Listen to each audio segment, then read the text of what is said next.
Restaura mesmo, Senhor, a saúde, porque nós cremos que o Senhor, sendo o autor do corpo humano, o Senhor tem poder para restaurar a saúde. Louvado e engrandecido seja Deus, glorificado seja o nome do Salvador. Vai curando as outras enfermidades, Senhor, as quais nós não temos conhecimento, mas o teu povo, Senhor, está na expectativa da cura.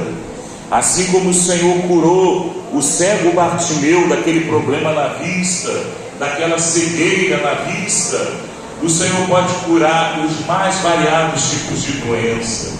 O Senhor ressuscitou a Lázaro depois de 4 dias exagerado a mal, e o Senhor tem poder para restaurar a saúde daquela pessoa que foi desenganada pelos médicos. Meu Deus, eu entrego nas tuas mãos, Senhor, a igreja Deus é Amor. Eu entrego nas tuas mãos a diretoria, a saúde, Pai, a prosperidade, Pai, a vida da irmã Kelly, que o Senhor venha restaurá-la também. Está passando um momento de dificuldade na parte da saúde, mas o Senhor é Deus de misericórdia. Vai curando a nossa irmã Kelly de todos os problemas de saúde que ela tem enfrentado esses últimos dias.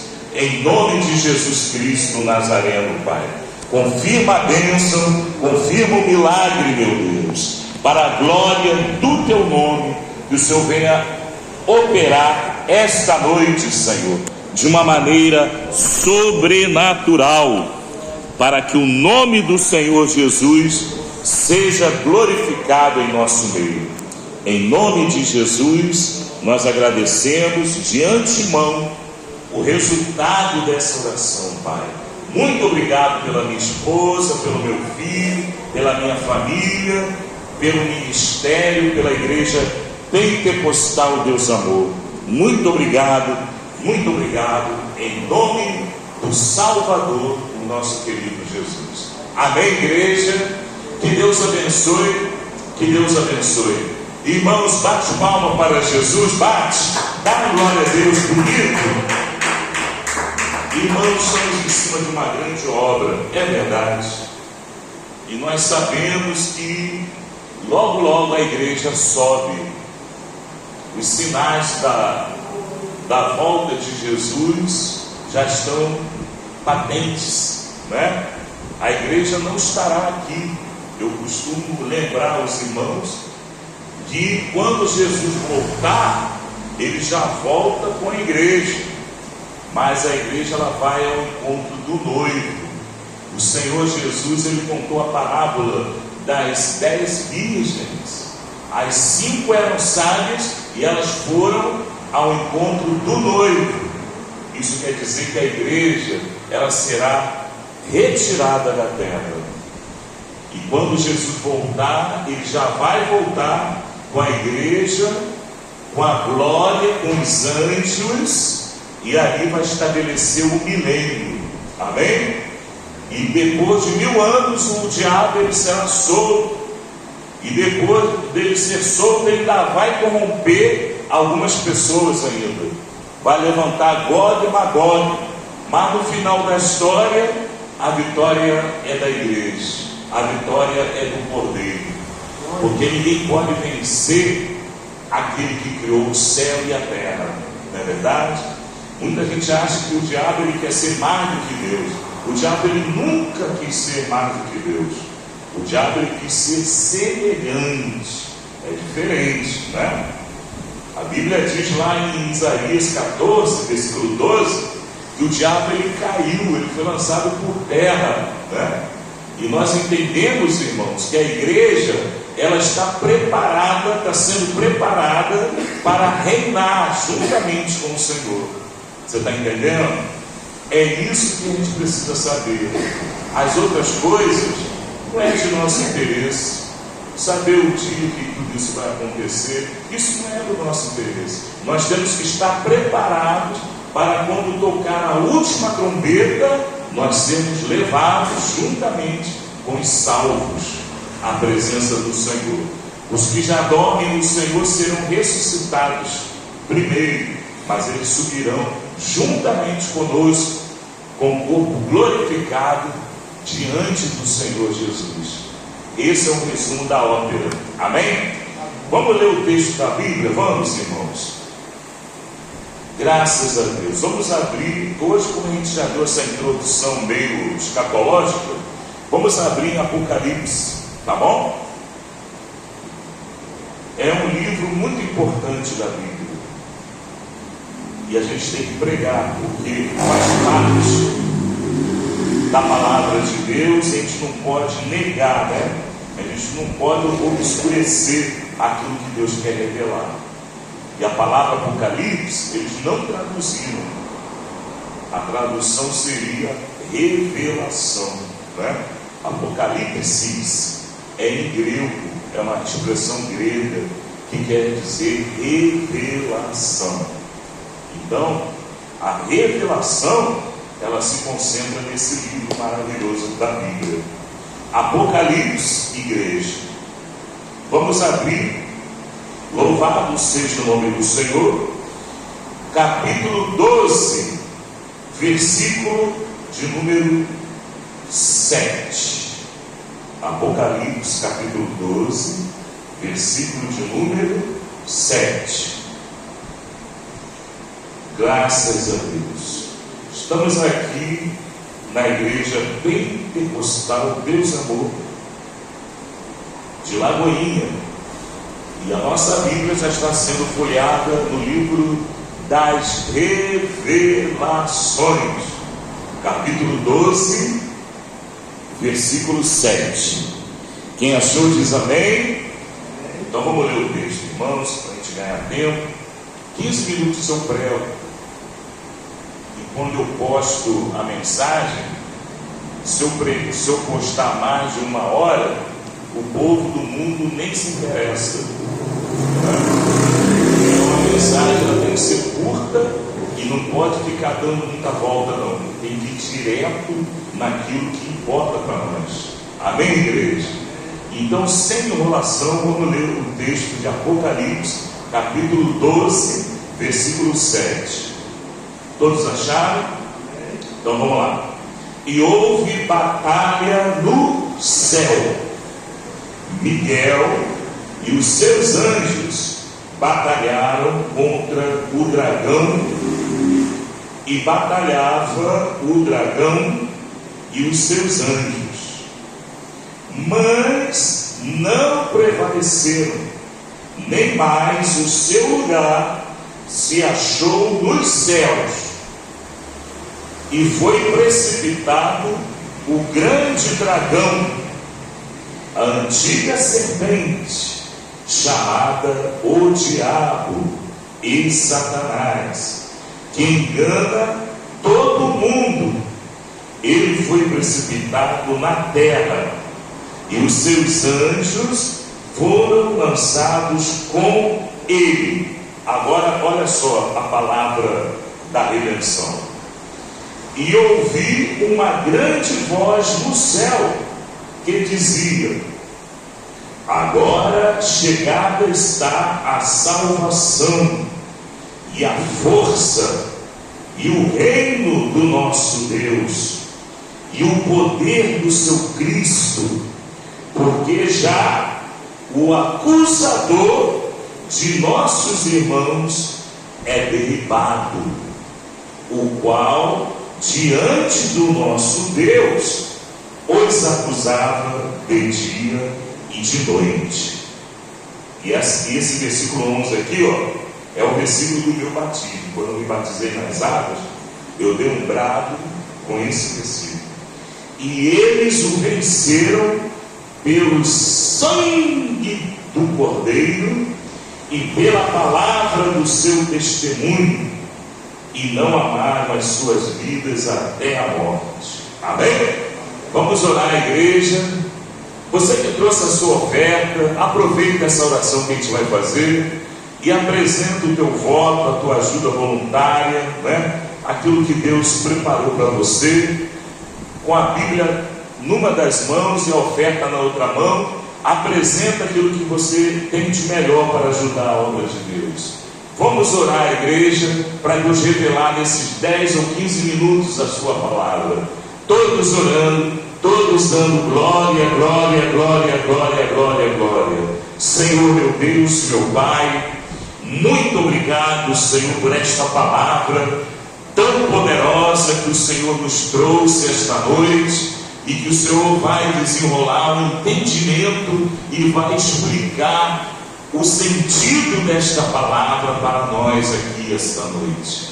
Senhor, eu quero beber dessa água da Tua palavra, eu quero me alimentar do maná da Tua palavra, Senhor. Que o Senhor venha suprir as nossas necessidades espirituais, Senhor, por intermédio desta palavra tão gloriosa, tão poderosa, tão viva, real e verdadeira, que o Senhor nos trouxe esta noite. Fala, Deus, fala, Espírito Santo, que os teus servos ouvem, em nome de Jesus. Amém. Vamos assentar, irmãos. Pode glorificar a Jesus com palmas. Você que tem ajuda, coloca dentro da salva, cantando: quem ajuda com alegria, lá no céu brilhará, lá no céu brilhará, lá no céu brilhará. Quem ajuda com alegria, lá no céu. Todos digam amém. Irmãos, presta bastante atenção, porque o livro de Apocalipse é um livro que nós devemos ter muito cuidado com ele. É o último livro da Bíblia, e no livro de Apocalipse você vai encontrar a revelação de toda a palavra, desde Gênesis, passando pelos profetas, passando pelos evangelhos, pelas cartas de Paulo, de Pedro, de Tiago, chegando até Apocalipse. A revelação da Bíblia está no livro de Apocalipse. Quem está entendendo, diga amém. Então, muito cuidado com esse livro. Muitos dizem que é impossível entender o Apocalipse, porque é muita imagem, é muita ilustração, é muita figura, é muita visão, é muito mistério. Mas se você respirar fundo, e você abrir o teu coração para Deus, ele vai mostrar para você que não é um bicho de 7 cabeças o livro do Apocalipse. Quando você abre já no primeiro capítulo, capítulo 1, versículo 10, você vai ver: bem-aventurado aquele que ouve, aquele que lê e aquele que guarda as palavras dessa profecia, porque o tempo se aproxima. Então, a confirmação da palavra profética nós já estamos vendo pelo noticiário, pelo que está acontecendo lá em Israel, pela queda dos impérios, pela convulsão política no Brasil. Eles estão prendendo até o general. Você já imaginou, irmão, prender um general? Você sabe o que isso significa? É a mesma coisa do filho mandar prender o pai.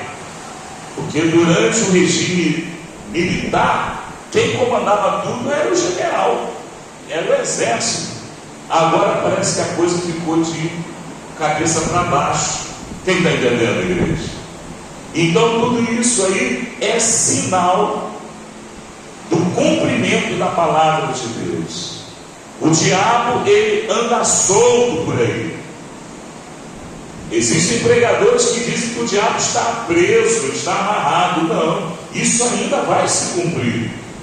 O diabo, ele anda solto, e Jesus, ele diz que o diabo, ele é o príncipe desse mundo, e ele é o enganador, é o mentiroso, é o pai da mentira. Lá em João capítulo 8, versículo 44, o próprio Senhor Jesus, ele lançou em rosto os doutores da lei, dizendo: olha, vós amais a mentira, porque vós sois filhos do diabo. Porque o diabo, ele é mentiroso desde o princípio. E aqueles que se diziam doutores da lei, eles eram, na verdade, filhos do diabo, porque eles não quiseram ouvir a verdade. Lá em João capítulo 3, versículo 32, a Bíblia diz: e conhecereis a verdade vos libertará. E se o Filho vos libertar, verdadeiramente sereis livres. Mas a mentira, ela anda solta, irmãos. A internet, ela anda cheia de mentira. Eles chamam isso de fake news, mas para o nosso linguajar cristão, o nome disso é mentira. Quem está entendendo, diga amém. A mentira, ela é proveniente do enganador, que é o diabo. E a visão de João, ele foi levado, ele foi arrebatado em espírito para o futuro, e ele viu a queda da grande serpente, do diabo, do dragão que enganava e engana o mundo inteiro. E durante a queda do diabo, durante a queda do dragão, ele arrastou consigo 1/3 dos anjos que acompanharam na sua rebelião. Então isso quer dizer que nós devemos estar sempre vigilantes àquilo que a gente ouve, aquilo que a gente lê, a igreja na qual a gente congrega. A gente tem que estar vigilante, porque o inimigo, ele se disfarça. O apóstolo Paulo, ele dizia que o diabo, ele se transfigura em anjo de luz para enganar. E lá em Gálatas capítulo 1, versículo 8, o apóstolo Paulo, ele continua dizendo: olha, se vier um outro evangelho sendo pregado, e se vier até mesmo um anjo do céu pregando um outro evangelho, até mesmo um de nós pregando um outro evangelho, seja anátema, seja maldito. Isso quer dizer que o diabo, ele pode se transfigurar em anjo e pregar um outro evangelho que não é esse evangelho. Quem está entendendo, diga amém. E se possível for, se é uma conjunção condicional. Se, porque não é, mas se possível for, enganaria até os escolhidos. Quem é escolhido de Deus aí? Levanta a mão. Então esse aí, o diabo, não pode enganar. Quem está entendendo, diga amém. Porque se fosse possível, a Bíblia diria: bom, vai enganar os escolhidos. Mas ele está dizendo: se fosse possível. Mas não é possível. Quem está entendendo, diga graças a Deus. Então o crente, ele anda na luz, ele não é enganado. E quando a palavra de Deus diz que o diabo, ele engana o mundo inteiro, o diabo, ele tem liberdade para enganar aqueles que amam a mentira, aqueles que estão enquadrados lá em João capítulo 8, versículo 44. Vós sois filhos do diabo. Vós sois filhos do diabo, porque vós andais na mentira e vocês não querem receber a verdade. E Jesus, ele disse: eu sou o caminho, a verdade e a vida, e ninguém vem ao Pai se não for por mim. Quem está entendendo? A verdade é a palavra, e a palavra é Jesus. O verbo é a palavra. O verbo era Deus, o verbo estava com Deus, e o verbo se manifestou em carne, e nós o víamos como a glória do unigênito do Pai. Quem está entendendo, igreja? A glória em Jesus é a mesma glória do Pai. Quando a pessoa levanta a mão e aceita Jesus, ela está indo para Jesus e está sendo recebida pelo Pai.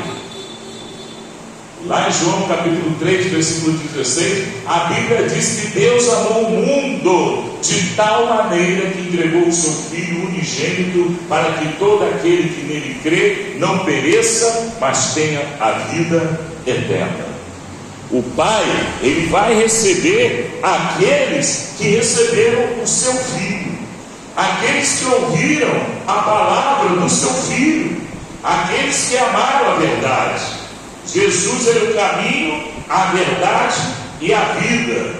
Amém, igreja? E nós vemos aqui nesse contexto toda a mentira do diabo sendo desmascarada. E houve batalha no céu. Miguel e seus anjos pelejavam contra o diabo, contra a antiga serpente, o acusador de nossos irmãos, que acusava os nossos irmãos diante de Deus de dia e de noite. Eis que o seu lugar não mais foi encontrado no céu. Quem está entendendo? E está onde ainda? Agora, nesse exato momento. A Bíblia diz que o diabo ele caiu na terra. Nós temos que enfrentá-lo. De que maneira? Lá em Éfeso, a carta para Éfeso, a carta de Paulo aos Efésios, no capítulo 6, versículo 10, o apóstolo Paulo ele disse: olha, tomai pois toda a armadura de Deus, o capacete da salvação, a couraça da justiça, o cinturão da verdade, o escudo da fé, as sandálias da preparação do evangelho da paz e a espada do Espírito.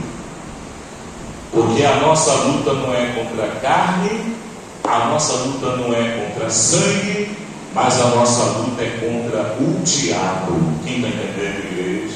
Glória a Deus. A igreja ela tem esse cuidado.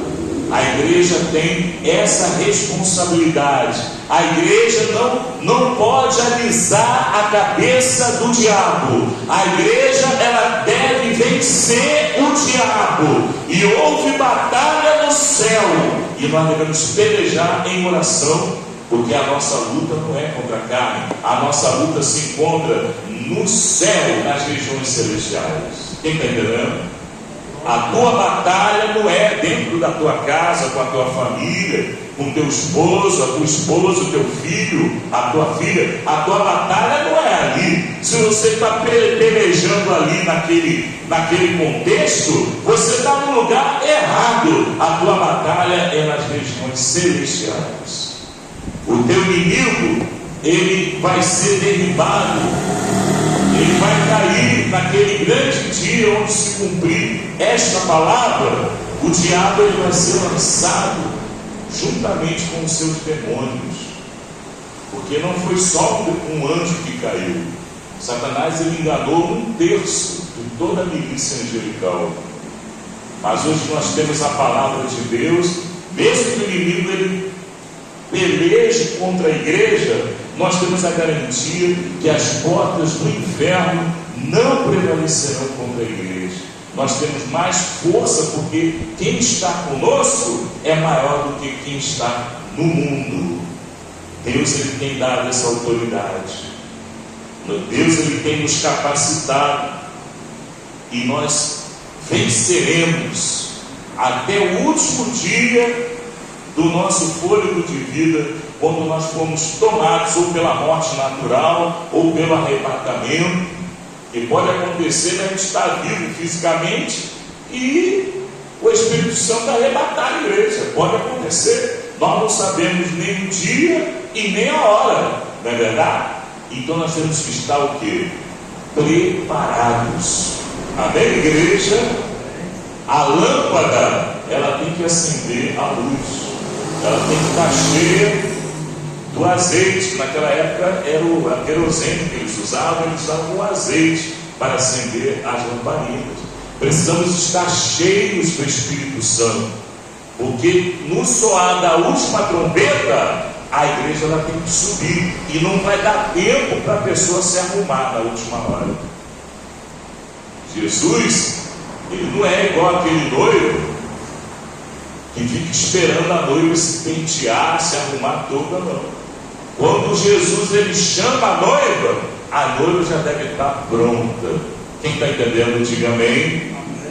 Não vai haver tempo de ajeitar lá a sobrancelha, dar uma penteada lá na sobrancelha. Quando eu casei com a minha esposa, na lua de mel, eu tive que desembaraçar o cabelo dela todinho, que era cheio de cachinho, para passar o pente, eu tive que desembaraçar tudinho. Por quê? Porque a pessoa se arrumou, e ali, irmãos, muitas vezes aquilo que Deus está exigindo da igreja, a igreja está deixando em segundo plano. O que Deus está exigindo da igreja? É o enfeite, né? É o salão bonito, né? Cada dirigente que chega, ele pinta de uma cor. Mas Deus não está preocupado com isso. Deus está preocupado com as ovelhas. É ou não é? Deus está preocupado com o que se passa no coração da noiva. Quem está entendendo? Eu sempre falei, não se preocupa com isso não, filho. Você é bonito de qualquer jeito. Quem está entendendo? Ah, não, eu tenho que dizer o que eu estou bem. Quem está entendendo, diga amém. Está nem prestando atenção. Quem está entendendo, diga amém. E a igreja ela tem que se preparar. Amém, igreja? Quem está se preparando aí? Tá? Para o grande dia. Quem está se preparando? Está se preparando? Nós não sabemos o dia e nem a hora. Jesus ele deixou bem claro. Se o dono da casa, se o chefe de família soubesse a hora que o ladrão viria, mal comparando, né? Ele não precisaria nem comprar chave para trancar a porta. Se ele soubesse a hora que o ladrão viria, ele marcava lá no relógio, daqui a pouco o diabo vai chegar, daqui a pouco o ladrão vai chegar, eu já estou aqui atrás da porta com um porrete para acertar na cabeça dele. É assim ou não é? Pois é, mas nós não sabemos o dia nem a hora. Jesus ele deixou bem claro: o arrebatamento vai ser num abrir e fechar de olhos. Não vai dar tempo para a noiva se arrumar na última hora. Quem está entendendo? Não vai dar tempo para a noiva se pentear, botar caixinha no cabelo, botar o perfumezinho. O noivo não está interessado em nada disso. O noivo ele quer o coração da noiva. Ele quer uma noiva inteira para ele, fiel, pura, imaculada e obediente. Amém? Irmãos, que Deus abençoe. Fica tranquilo, porque quando houver o arrebatamento da igreja, o que vai acontecer aqui na terra, nós vamos observar de camarote. Não vai atrás dos falsos pastores que ficam dizendo que a igreja vai estar aqui. É porque eles sabem que não vão subir, pastor. Eles sabem que não vão subir. Aí vai ficar arrumando uma ideia, uma estratégia, porque quando acontecer, dá um jeitinho. Só que naquele dia não vai ter um jeitinho brasileiro, não. Aquele que ouvir a voz do Espírito Santo, se hoje ouvirmos a voz do Espírito Santo, não endureçais os vossos corações. Amém, igreja? Amém.